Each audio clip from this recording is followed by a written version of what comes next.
आणखी एक महत्त्वाची बातमी आहे। देशमुखांना अमानुषपणे मारहाण, राक्षसही अशी कृती करणार नाही, फासावर नाही तर हाल हाल करून मारलं पाहिजे असं भुजबळांनी म्हटलंय।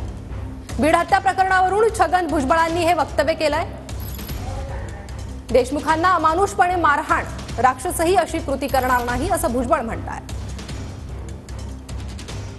महाराष्ट्रामध्ये हे घडणं, मराठा विरुद्ध ओबीसी, जातीय कलह किंवा या प्रकारची भूमिका तयार होणं, माझं मत एकच म्हणणं आहे त्याच्यामध्ये। ह्या बीडच्या प्रकरणामध्ये, बीडमध्ये जे देशमुख ज्या पद्धतीनं त्यांना मारलं गेलं ना, अमानुष म्हणजे राक्षससुद्धा अशी कृती करणार नाही। किंवा पुढे आणखीन जे आहे, दलित समाजाला पोलिसांनी मारलं, काय नाव त्याचं, सूर्यवंशी, ही दोन्ही जे आहे ती माणसं होती।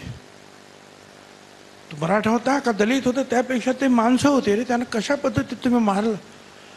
सगळ्याच घटकांनी त्याचा निषेध करायला पाहिजे आणि लढायला पाहिजे। त्याच्यामध्ये जो आहे तो ह्या समाजाचा आहे म्हणून फक्त हे करा आणि त्या दुसऱ्या समाजाला विरोध करा, हे मला काही पटत नाही।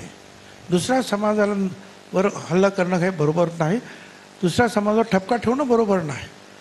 ह्या तुमच्या दुःखामध्ये, रागामध्ये मी सुद्धा सहभागी आहे। फासावर नाही, त्यांना अशा हालहाल करूनच मारले पाहिजेत।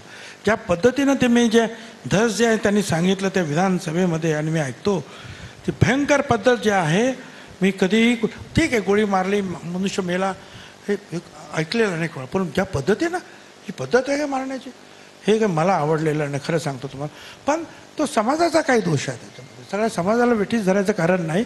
तो एका समाजाचा प्रश्न नाही, तो आपल्या सर्व समाजाचा प्रश्न आहे की आपल्या कुठल्याही समाजातील व्यक्तीवर असा हल्ला झाला तर त्याचा आपण निषेध करायला